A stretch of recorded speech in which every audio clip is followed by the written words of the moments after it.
Dramatic development in the war between Israel and Hamas. The terror group agreeing to a so-called ceasefire proposal, which made no mention of the 132 hostages held captive for the past 7 months. Israel says they're examining the plan, but says it differs from an earlier framework. And one Israeli official warns it could be a deception by the terrorist organization. If it falls apart, you can bet those pro-Hamas anarchists will use it to inflame the situation even more. The agitators projecting the words Genocide Joe onto the American flag at the George Washington University Gaza encampment. Columbia University will cancel its university-wide graduation ceremony after the chaotic protests there. And pro-Palestinian protesters tried to disrupt the University of Michigan commencement, but it looks like the other graduates didn't take their crap.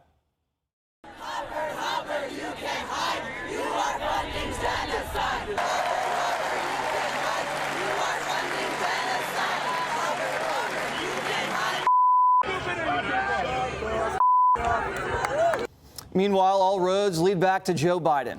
Politico is reporting that the, quote, pro-Palestinian protesters are backed by a surprising source, Biden's biggest donors. Judge Janine. Well, I want to talk about this supposed ceasefire that was negotiated in Egypt or in Qatar, and Hamas has agreed to a ceasefire. But the problem is Hamas was negotiating with itself because Israel wasn't involved. The truth is, the craziest part of all this is that Hamas broke a ceasefire on October 7th at a time when Israel was not in Gaza as they are now. So the whole idea of a ceasefire, the whole thing is bizarre. You know, everything from Israel not being a part of this so-called ceasefire.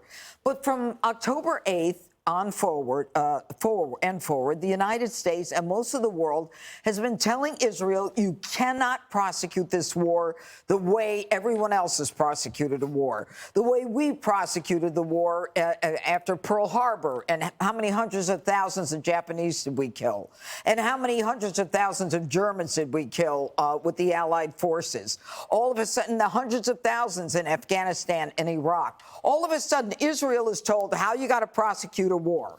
So, and the fact that you can even talk about a ceasefire without talking about hostages, 138, or how about the 5 American hostages, and yet Joe Biden does everything he can to make sure that the ammo and the armaments that are supposed to go there have either been canceled or are being held back.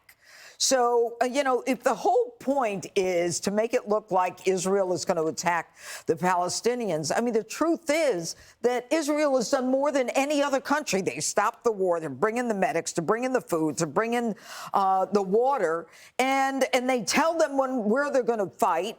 And yet the Arab nation won't take care of the Palestinians. They won't take them.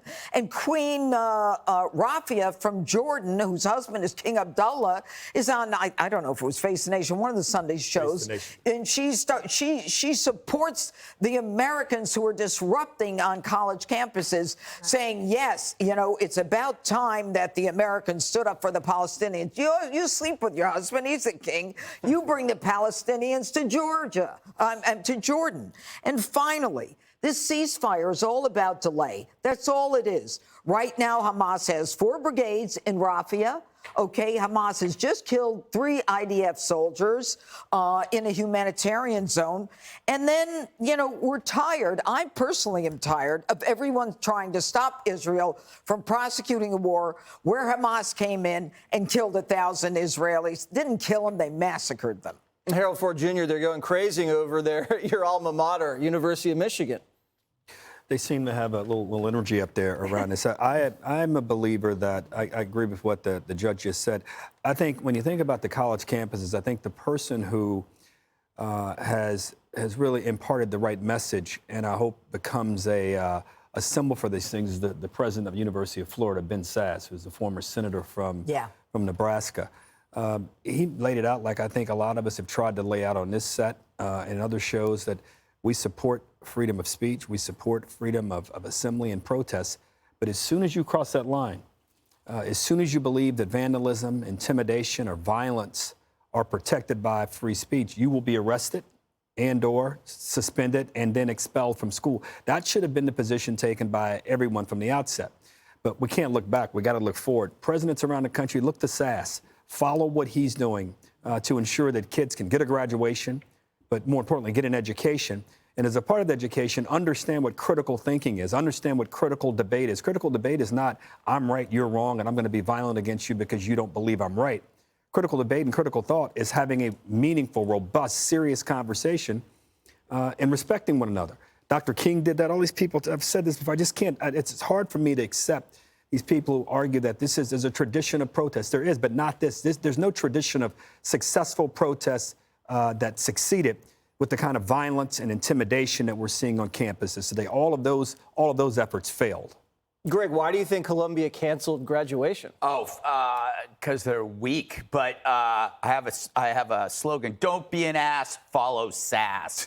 By the way, you know, Harold, you are suffering from a serious case of dad brain. And it's so good to see, because what you're seeing is what we're going through right now is internet brain. This is all of these kids. Their brains have been taken over by garbage that has been solidified by activists on the internet. And this healthy trend, you're seeing dad brain come up. It's like when the kids go, I'm going to take a tent and I'm going to put it on the campus quad. Dad brain says, no, we pay 70 grand, you're going home and you're going to study. The dad brain is very patient up to a point, right? And you could see it emerge. It's like the internet amplifies these global issues, so they make you feel important but also helpless. So you worry about climate change, you worry about the Middle East, you worry about global inequality. You can't do crap for it, but it makes you feel really good. But then dad brain comes over and says, enough with Hamas, pay your phone bill. You know, because that's going to help you. You're not doing anything there. It's like, you know what? We should really eat insects to help the planet. You know what you should think about? It's Mother's Day coming up. Did you get your mom a card? Are you going to go to brunch with her? You know, that's so what dad brain is doing, and you're seeing with these college presidents, is they're localizing the concerns of the students. They're saying, look, the world out there, that's going to exist.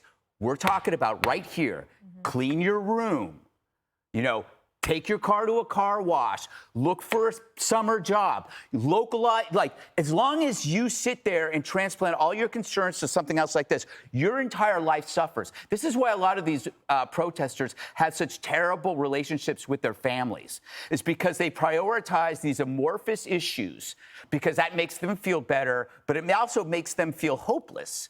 And the dad brain, through the SASs in Florida and elsewhere. There's another guy that's really good. I can't think of his name. Might be Harold Ford. Yeah. But they are stepping up and they're saying, okay, we're going to take care of this now. You put on your little show, but family, we're going to dinner at Applebee's. Put on your clothes.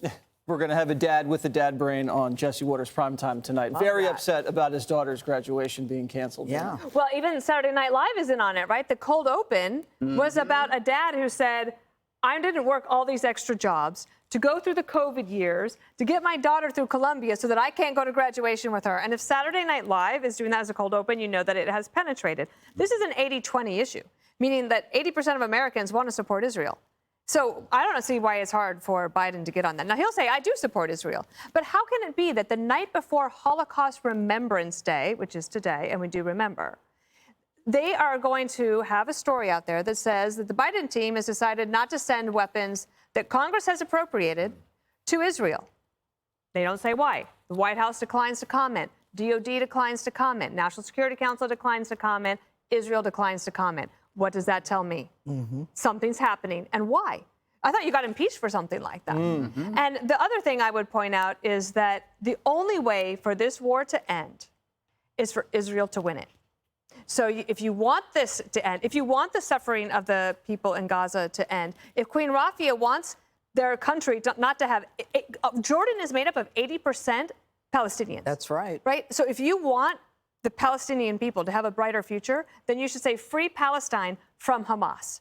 And get this done, get the bad guys out of the tunnels, get the hostages returned, and remember the Holocaust, and do the never forget and actually mean it.